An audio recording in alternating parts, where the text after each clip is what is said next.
Baik, jadi untuk dokumen ICH tentang uji stabilitas obat, ini terdiri atas beberapa dokumen. Dokumen Q1A R2, jadi revisi yang kedua. Q1A, Q1B, Q1C, Q1D, sampai Q1E. Q1F ini sudah ditarik, ini ada explanatory note-nya kenapa ditarik. Maka kita fokus di Q1A sampai dengan Q1E. Untuk yang Q1A R2 revisi kedua itu adalah panduan tentang stability testing of new drug substances and product. Jadi ini ketentuannya berlaku untuk API baru ya atau zat aktif baru dan sediaan baru drug product itu adalah produk obat. Sediaan obat yang sudah dikemas menjadi siap dipasarkan, namanya drug product. Jadi berlaku untuk dua ini, new drug substances dan new drug product. Sehingga nanti di dalam kita pakai mouse eksternal dulu.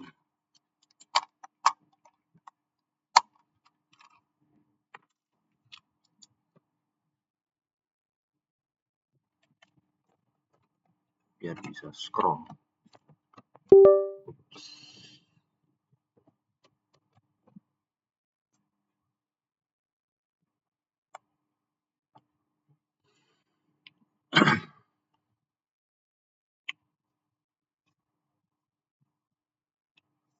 Nah, ini tutupnya.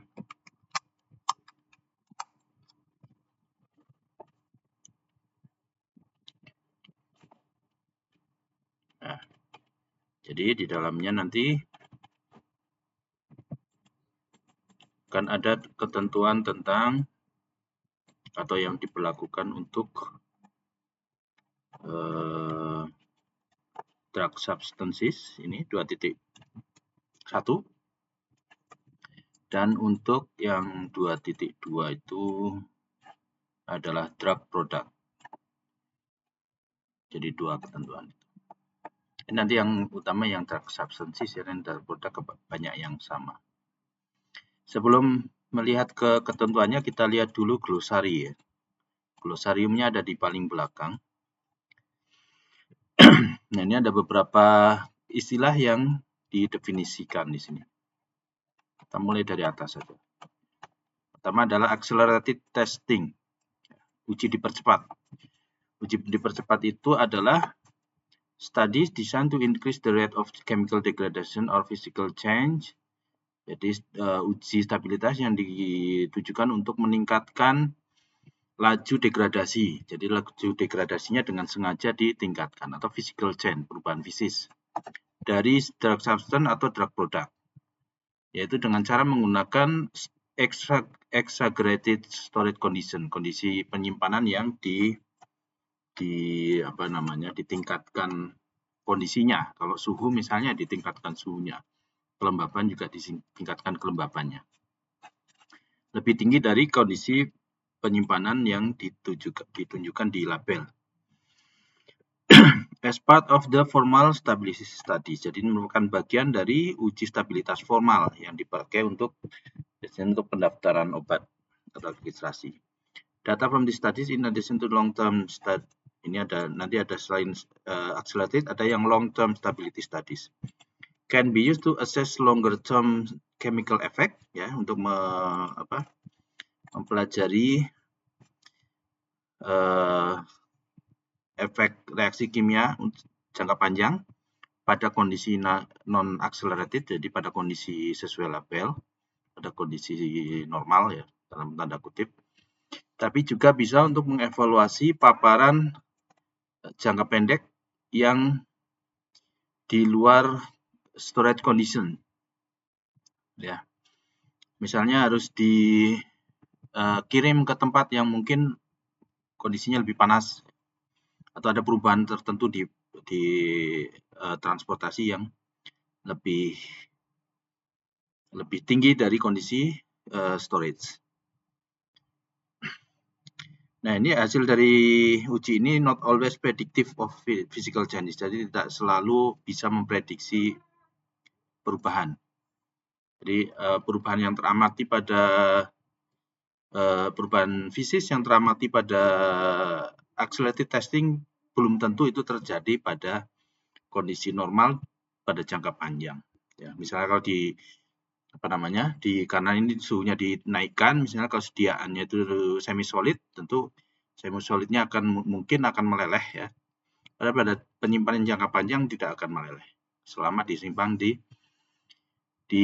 kondisi penyimpanan. Jadi physical changes-nya tidak selalu bisa diprediksi dengan accelerated testing. Kemudian istilah kedua bracketing. Bracketing itu nanti ada sendiri ya di QA berapa itu tadi. Ini adalah desain percobaan stabilitas yang menggunakan sampel pada desain faktor yang ekstrim. Jadi faktor yang ekstrim dari beberapa produk, dari suatu produk, ya, misalnya faktor kekuatan, kemudian ukuran kemasan, itu yang ekstrim saja yang diambil sebagai sampel. Maksudnya adalah ini kalau suatu produk itu terdiri atas beberapa versi, misalnya kekuatannya ada beberapa versi, kemasan juga ada beberapa versi, maka yang diuji adalah versi yang terkecil dan yang terbesar misalnya. Itu bracketing. Climatic zone ini nanti ada itunya, zona klimat ya, di klimat atau musim atau cuaca di muka bumi. Kemudian ada commitment batch. Commitment batch itu adalah batch produksi dari suatu zat aktif atau drug product yang uji stabilitasnya dimulai atau diselesaikan post approval. Jadi dilakukan atau diselesaikan setelah persetujuan pemasaran atau setelah pemberian marketing authorization. Jadi ketika kalau itu produk baru, terutama zat aktif baru, tentu data misalnya data expiry date-nya belum ada secara real time. Secara real time belum ada, sehingga yang didaftarkan adalah data accelerated yang dipercepat. Maka itu bisa didaftarkan, tapi yang real time harus dilakukan dengan commitment batches ini, dengan satu batch yang dipantau secara real time degradasinya, ya, disertai dengan komitmen, ya, komitmen dengan FDA atau Badan POM bahwa ini akan diteruskan menggunakan satu batch produksi yang nanti mungkin akan menjadi versi baru dari expiry date-nya. Kemudian ini container closure system, dosage form. Yang dimaksud dosage form itu adalah bentuk sediaan, ya, ada kapsul, ada tablet, larutan, krim dan sebagainya itu adalah bentuk sediaan. Sedangkan drug product itu adalah bentuk sediaan yang sudah dikemas sampai dengan kemasan sekunder yang sudah siap dipasarkan. Jadi kemasan sekunder itu di dalamnya ada label, ada leaflet dan sebagainya. Kemudian drug substance itu adalah unformulated drug substance, yaitu zat aktif yang belum diformulasi. Kalau diformulasi nanti ditambah excipient dibentuk menjadi suatu bentuk sediaan. Nah, ini ada excipient. Jadi semua bahan yang menjadi bagian dari bentuk sediaan yang bukan drug substance, bukan merupakan zat aktif. Itu adalah bukan merupakan zat aktif, itu adalah excipient. Kemudian expiration date.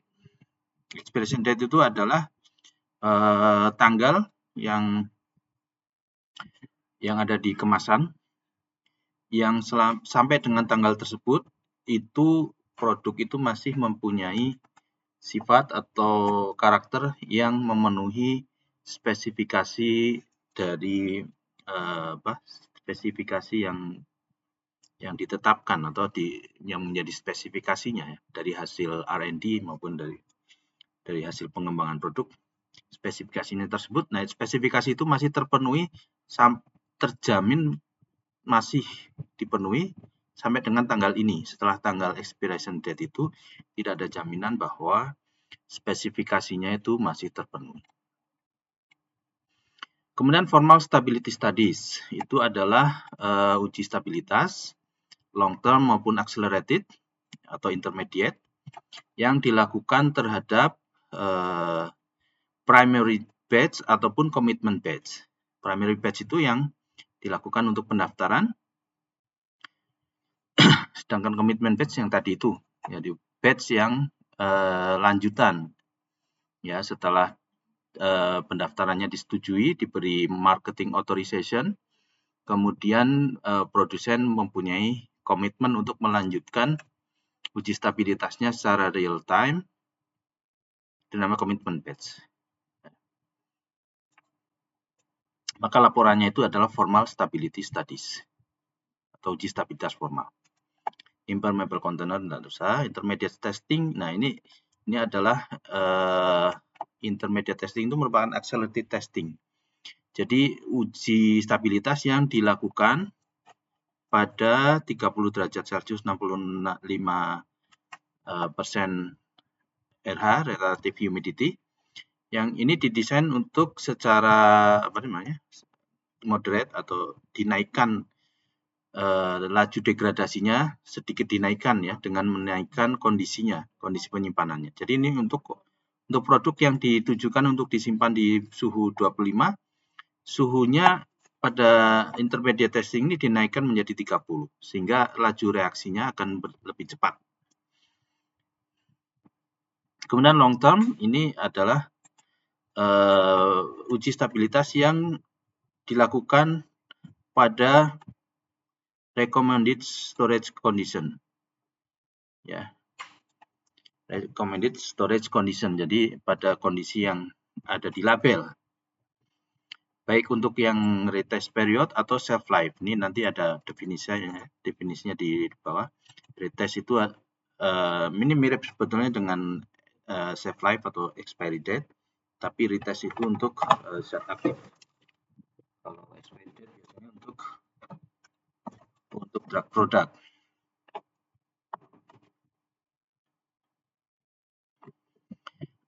Jadi yang long term adalah real time ya, disimpan di kondisi yang sesuai label.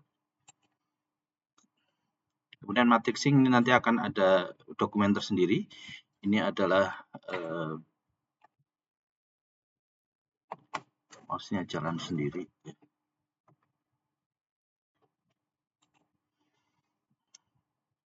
Nanti kita bahas di dokumennya tersendiri saja.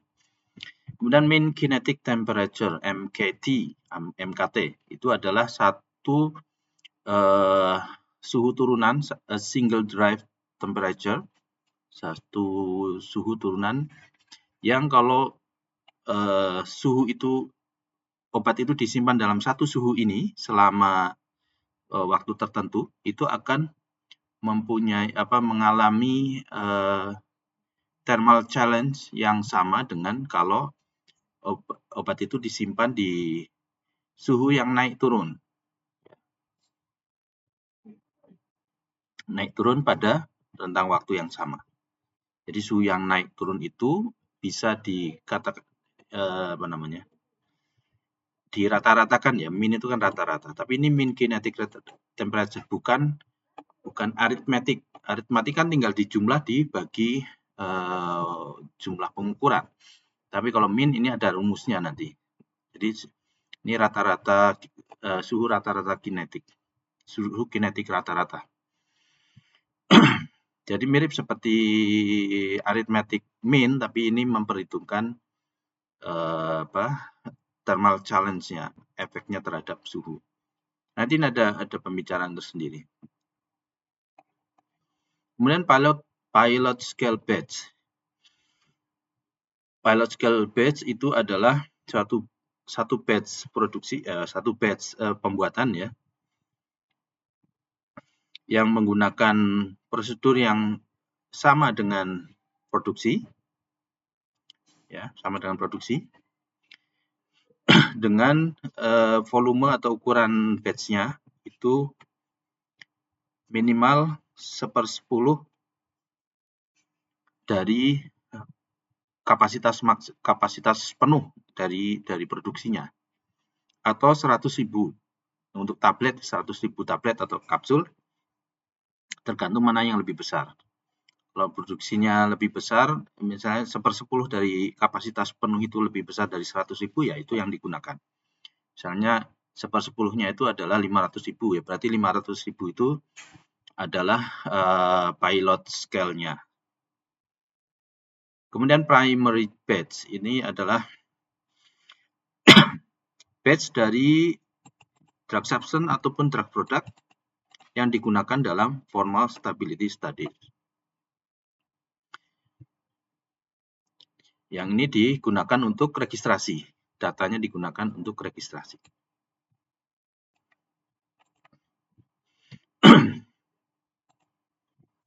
Ya, jadi pada saat registrasi primary batch ini mungkin belum berupa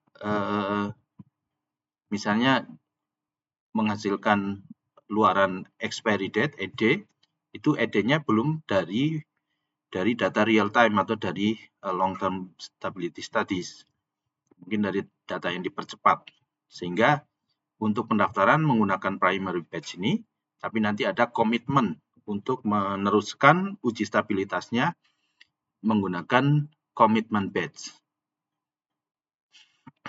Nah, ukuran dari primary batch itu minimal adalah sama dengan skala pilot. Tapi bisa juga berukuran skala produksi penuh. Kemudian production batch itu adalah ya batch produksi ya, yaitu batch yang diproduksi menggunakan production equipment dan fasilitas yang didaftarkan, ya, yang disebutkan di dalam aplikasi untuk registrasi. Kemudian ada retest date. Tadi ada expiry date belum ya? Sudah ya. Retest date itu mirip seperti expiry date, yaitu waktu setelah tanggal ya, date itu tanggal yang setelah tanggal itu suatu drug substance, jadi ini berlaku untuk drug substance, untuk API, untuk active pharmaceutical ingredient.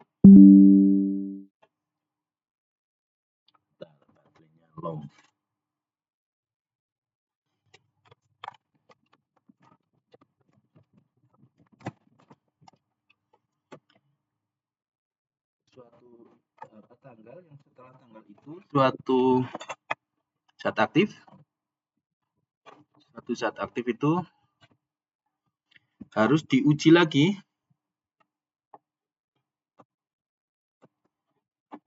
ya. Jadi yang kalau di sini selama waktu itu suatu drug substance itu masih memiliki sifat-sifat yang memenuhi spesifikasi, yang kemudian setelah itu harus di-retest lagi kalau mau digunakan untuk produksi.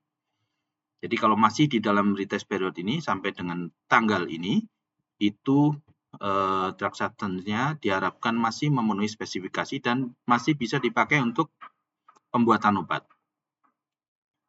Setelah tanggal itu, maka perlu diuji lagi spesifikasinya, should be retested for compliance with specification. Jadi diuji lagi, kalau masih memenuhi berarti masih bisa dipakai untuk produksi lagi.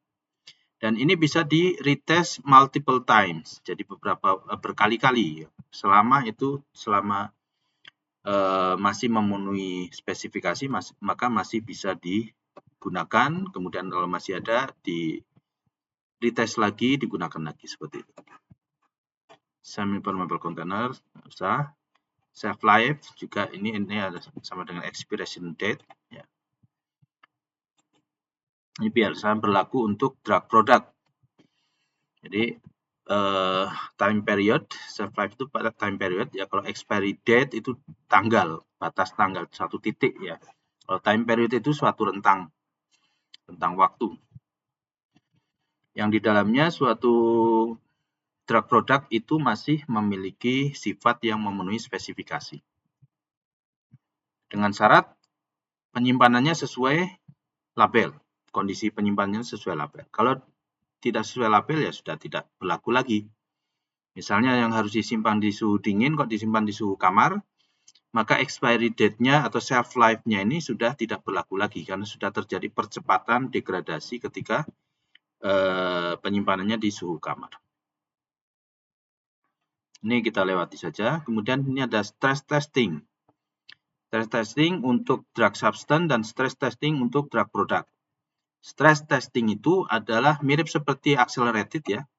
Studies undertaken to elucidate the intrinsic stability of the drug product. Jadi uji ini dilakukan untuk mengetahui stabilitas intrinsik dari obat, dari zat aktifnya. Ini biasanya dilakukan under more severe condition than those used for accelerated testing. Jadi kondisinya lebih berat daripada accelerated testing. Kalau tadi accelerated testing misalnya dinaikkan 5 derajat, kalau ini mungkin 10 derajat.